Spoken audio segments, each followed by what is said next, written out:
வணக்கம் நண்பர்களே. இந்த பதிவில் நம்ம பார்க்க வேண்டிய முக்கியமான தலைப்பு என்னென்னா இன்சூரன்ஸ். நிறைய பேர் இந்த இன்சூரன்ஸ் வச்சுருக்கீங்க, நல்ல விஷயந்தான். அதாவது இந்த பாதுகாப்பு. இப்போ சமீபத்தில் கூட ஒரு விதவை அம்மா வந்து ஒரு ஃபோட்டோ முன்னாடி அழகிற காட்சியெல்லாம் நீங்கள் ஆடில் பார்த்துருப்பீங்க. எனக்கு தெரிஞ்ச அது போல் ஒரு பெண்ணை நான் இது வரைக்கும் பார்த்ததே இல்லை. தன்னுடைய கணவன் மூலியமா வர பணத்தை கூட அதெல்லாம் வேணாப்பா, அதெல்லாம் வேணாம், எங்கள் வீட்டுக்காரர் இருந்தால் போதும் சாமி அப்படின்னு அழற பெண்மணிகளை தான் நான் பார்த்துருக்கிறேன். நீங்கள் மட்டும் ஒரு பாலிசி எடுத்திருந்தா என் வாழ்க்கை இப்படி இருந்திருக்குமா அப்படிங்கிற ஒரு பெண்மணியை நான் இது வரைக்கும் பார்த்ததில்லை. சரி, இன்சூரன்ஸ் எதையெல்லாம் மாற்றிக்கிறது? நான் இன்சூரன்ஸ்க்கு எதிரானவெல்லாம் கிடையாது. இன்சூரன்ஸ் எடுக்கலைன்னா இப்போ ரோட்டில் வண்டியே ஓட்ட முடியாது. இன்சூரன்ஸ் சில விஷயங்களுக்கு இல்லைனா லோனே அப்ரூவல் ஆகிறதில்ல. அதுபோல் இப்போ இன்சூரன்ஸ் வந்து ஏறத்தாழ ஒரு கம்பல்சரி மாதிரி தான் இருக்குது இல்லையா? கம்பல்சரி. சரி, எது வேணால் எப்படி வேணால் இருக்கட்டும், சர்வாதிகாரம் என்றைக்குமே நிச்சயமாக ஒன்று செஞ்சே ஆகணும் அப்படிங்கிற ஒரு செய்தி வந்து எல்லாத்துக்குமே பொதுவாது. பட் இருந்தாலும் நம்ம கொஞ்சம் அறிவியலை, அரசியலை, கொஞ்சம் நம்மளுடைய ஆக்கத்தை கொஞ்சம் அப்படியே கொஞ்சம் அலசி ஆராய்ஞ்சு பார்ப்போம். என்னதான்ப்பா சொல்ல வர அப்படின்னா, இன்சூரன்ஸ் இருக்கும் பொழுது நம்ம போகிறது ஒன்றா இருக்குது, நடக்கிறது ஒன்றா இருக்குது. ஸோ டயக்னோசிஸ் அடிப்படுது. உதாரணம் வச்சுக்கோங்க, ஒரு அம்பிளிகல் ஹெர்னியாக்காக போகிறீங்க. அதாவது அந்த தொப்புள் கொடிக்கிட்ட வயிறு பிதுங்கி இருக்கும், போகிறீங்க. அது வந்து ஆப்ரேஷன் பண்ணணும்னு சொல்லியிருப்பாங்க. அப்போ வந்து ஸ்கேன் பண்ணி பார்க்கும்பொழுது பித்தப்பையில் கல் இருக்குது, அப்படியே கொஞ்சம் கீழே ஹெர்னியா இருக்குது, கொஞ்சம் ஹைட்ரோசெல் இருக்குது, அப்புறம் உங்களுக்கு ப்ராஸ்டேட் வேற வீக்கம் இருக்குது, உங்களுக்கு இன்சூரன்ஸ் எல்லாமே கவர் ஆகிடுது, எல்லாமே பண்ணிடலாம். எள்ளு காய எலி புழு கையும் காயணும் அப்படிங்கிற ஒரு கேள்வி. நம்ம போனது வயிற்று பிரச்சனைக்கு. ஆனால் ஆப்ரேஷன் பண்ணுற டாக்டர், நான் டாக்டர் குறை சொல்ல சாமியோ, நான் அப்படி சொல்ல வரல. நான் இப்போ தயவு செய்து அப்படி ஏதாவது நான் சொல்லியிருந்தால் மன்னிச்சுக்கோங்க. நான் வந்து நீங்கள் என் காம்படிட்டரும் கிடையாது, உங்களோட என்னுடைய போட்டியும் கிடையாது. ஸோ என்ன நடக்குது, நம்ம போன பிரச்சனை வயிற்றில் அம்பிளிகல் ஹெர்னியா. அதுவே என்ன செய்யணும், வாழ்க்கை முறை மாற்றங்கள் செய்யணும். நீங்கள் இவ்வளோ பருமனாக இருக்கீங்க, இப்போ ஒரு சூட் கேஸில் 8 துணி பொருந்ததும் 12 துணி போட்டாக்கா ஜிப்பு பிரிஞ்சு கிளிய தான் செய்யும். அதுபோல் இப்போ சொல்கிறத விட்டுட்டு இப்போ ஆப்ரேஷன் பண்ணிக்கிங்கன்னு சொல்கிறோம். ஆப்ரேஷன் பண்ணிக்கன்னு சொல்லும் பொழுது சில நேரத்தில் என்ன ஆகுது, இதெல்லாம் அப்படியே சேர்த்து பண்ணிக்கிங்க, இதெல்லாம் கவர் ஆகும் அப்படின்னு. உடம்புல இருக்கிற ஒரு ரோமம்னா ஒரு ரோமம் கூட தேவையில்லாமல் படைக்கப்பட்டதில்லை. எல்லாத்துக்குமே வேலை இருக்குங்க. சுண்டு விரலுக்கு வேலை இருக்குது, நிமைக்கு வேலை இருக்குது, காதுக்கு வேலை இருக்குது, முடிக்கு வேலை இருக்குது, இதுக்கு வேலை இருக்குது, இதுக்கு வேலை இருக்குது, இதுக்கு வேலை இருக்குது, இதுக்கு வேலை இருக்குது, எல்லாத்துக்குமே வேலை இருக்குது. இது சும்மாலாம் படைக்கலை, ஆனால் ஒன்றா ஸ்பேர் பார்ட்ஸை கட்டி போடுறதுக்கு. அப்போது நம்ம செய்கிறது ஒன்றா இருக்குது, போகிறது ஒன்றா இருக்குது. ரெண்டாவது, நம்மளோட மருத்துவரே மாறிடுறாரு. ரொம்ப ஆசையாக நான் என் ஆப்ரேஷன் பண்ணியே ஆகணும், வேறு வழி இல்லை, பண்ணாதான் பிழைக்க முடியும். அப்படி என்ன அறுவை சிகிச்சை அப்படின்னு பார்த்தீங்கன்னா, குடல் வந்து இறங்கி மாட்டிக்குது, ஸ்ட்ராங்குலேட்டட் ஹெர்னியா, பண்ணியே ஆகணும். என்னுடைய உயிர் நண்பர்கிட்ட போய் நான் பண்ணிக்கணும்னு நினைக்கிறேன். ஆனால் அவர் வந்து ஒரு சின்ன ஹாஸ்பிட்டலில் வேலை பார்க்குறாரு. ஹாஸ்பிட்டலில் எங்களை கூட அடிக்கடி சொல்லுவாங்க, உங்கள் ஹாஸ்பிட்டலில் வந்தாலே ஸ்மெல் அடிக்குதுன்னா. நாங்கள் ஹேண்டில் பண்ணுறது எல்லாமே டயபெட்டிக் ஃபுட் பேஷண்ட்ஸ், பெட் சோர் பேஷண்ட்ஸ். நான் கல்யாணத்துக்கே போனால் கூட என் மேலே துர்நாற்றம் வீசுவதாக என்னுடைய நண்பர்கள் குற்றச்சாட்டு சொல்லலை, பட் சொல்லியிருக்காங்க, அப்சர்வேஷன் சொல்லியிருக்கிறாங்க.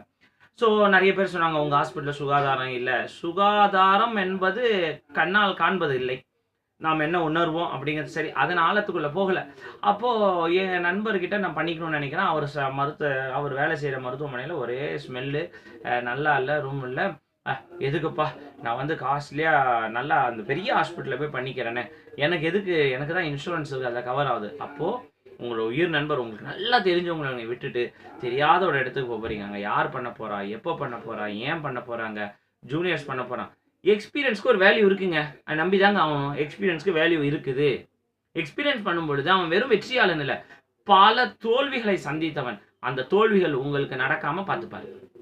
அப்போது ஃபஸ்ட்டு டயக்னோசிஸ் மாறுது, டாக்டர் மாறுறாங்க, மூணாவது விஷயம் பில்லே மாறுதுங்க. இப்போ உதாரணம், ஒரு அறுவை சிகிச்சை, நான் பேரெல்லாம் சொல்ல, ஒரு அறுவை சிகிச்சைக்கு இவ்வளோ ரூபாய், ஒரு சுதாரணமாக வச்சுக்கலாம், ஒரு 40,000 ரூபா ஆகுதுன்னு வச்சுக்கோங்க. இன்சூரன்ஸில் பண்ணும் பொழுது கோப்பே இல்லாமல், கோப்பேனா என்ன, இந்த பரதன்னு வசூலாச்சார அந்த கோப்பே இல்லை, இந்த கோப்பே இல்லாமல் 40,000 வர வேண்டிய இடத்துல 1 lakh வருது, 1,35,000. உங்களுக்கு என்னங்க, கம்பெனி தானேங்க பே பண்ணுது. நல்லா ஹாஸ்பிட்டல் என்ஜாய் பண்ணி பண்ணிக்கங்க. Health is not luxury, health is a definition. வாழ்றது ஒவ்வொரு நிமிடமும் வாழ வேண்டும். காலையில் எந்திரிச்சோடனே ஹாப்பியாக ஃபீல் பண்ணுறோமா, எந்திரிச்சா நல்லா ஐ எம் டூயிங் வெல்னு ஃபீல் பண்ணோம், அதுதாங்க ஹெல்த்து. அதான் ஹெல்த்து.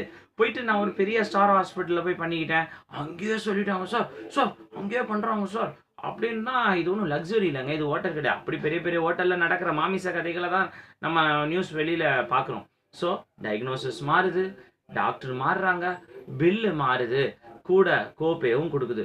ஸோ இதெல்லாம் ஒட்டுமொத்தமாக பார்த்தாக்கா, நம்ம மருத்துவம் எதை நோக்கி செல்கிறோம்? இப்போ ஒரு மருத்துவர்ட்ட கேட்டேன், "என்னப்பா இதெல்லாம்?" "அப்புறங்க ஏதோ சொல்ல மறந்துட்டேன். இன்சூரன்ஸ் எழுதும்போது நெறைய பொய்யான தகவல்கள். இதாவது அத பொறுத்தவரைக்கும் எல்லாருமே மதம் அருந்தாதவர்கள். எல்லாருக்குமே ம் அ அ இது ஸ்மோக்கிங் கிடையாது, ஆல்கஹால் கிடையாது. அப்படியே சுகர், பிபி ஏதாவது இருந்தாலும் நான் இன்னும் டிக்ளேர் பண்ணேன்னு மருத்துவர்கள் உட்பட, மருத்துவமனைகள் உட்பட குற்றச்சாட்டா சொல்றேன்னு சொல்லாதீங்க சாமியோவ். கால்ல விழுந்து மன்னிப்பு கேட்டுக்கிறேன். நடக்கிற உண்மையை அறம் செய்ய தவறினால் இயற்கை தான் பார்க்குறோமே. திருவண்ணாமலையில வெடிக்குது, திண்டுக்கல்ல இடிக்கிறாங்க, ஹாஸ்பிட்டல் எரியுது. அறத்தோட மோதுபவன் அறத்தை விட ஒரு அறம் சிறப்பு தரும், செல்வம் தரும். அதை ஏன் விட்டு வேற பாதையில போறோம்? நீ என்ன நியாயஸ்தானா? நான் நியாயஸ்தான் இல்ல இருக்கிறேங்கிறதெல்லாம் நீங்க தான் தீர்மானிச்சு பதில் சொல்லணும் சாமியோ. ஆக அறத்தினுங்க ஆக்கம் எவனோ உயிருக்கு சிறப்பீனும் செல்வமீனும் அறத்தினுங்க ஆக்கம் எவனோ உயிருக்கு அறத்தினுங்க ஆக்கமும் இல்லை அதன் மரத்தின் ஊங்கில்லை கேடு மனத்துக்கண் மாசிலனாதல் அனைத்தலன் ஆகுல நீர பிற. இது மாதிரி பெரிய பெரிய மருத்துவர்கள் வாழ்ந்த இடம் யாருன்னு ஒரு தடவை கேட்டீங்க ஒரு மெசேஜ்ல. வந்து பெரிய டாக்டர், நியூனட்டாலஜிஸ்ட். இதோ இங்க இருக்கிற அந்த அம்மா நியூனட்டாலஜிஸ்ட், தன் வாழ்க்கையை அர்ப்பணித்தார்கள். அதுக்கு மேல பாக்குறீங்க இன்னொரு டாக்டர் கனகாம்மா. பெரிய பெரிய ஆட்கள் வாழ்ந்த நாடுங்க நம்ம நாடு, நம்ம உலகம். இப்ப வந்து எதுக்காகவோ என்னென்னமோ மாறிட்டு இருக்கு. தகவல்கள், தவறான தகவல்கள் எழுதுறாங்க. இன்சூரன்ஸ்னா இப்படிதான்ப்பா எழுதணும் அப்படின்னு.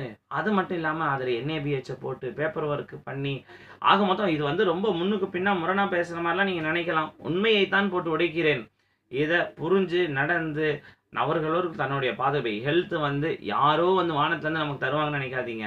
நம்ம 10 மணிக்குள்ள தூங்கணும், 6 மணிக்குள்ள சாப்பிடணும், குறைவா சாப்பிடணும், நிறைய உடற்பயிற்சி செய்யணும், வாய்ப்பு கிடைக்கும் பொழுது விரதங்கள் கடைபிடிக்கணும். அதாவது உண்ணாவிரதம், பசி இல்லாம நம்ம சாப்பிடக்கூடாது. மாதத்துல 1 நாள் 2 நாள் சாப்பிடாம மீல்ஸை ஸ்கிப் பண்றது எந்த விதத்துலயுமே நியாயம் தப்பு கிடையாதுங்க.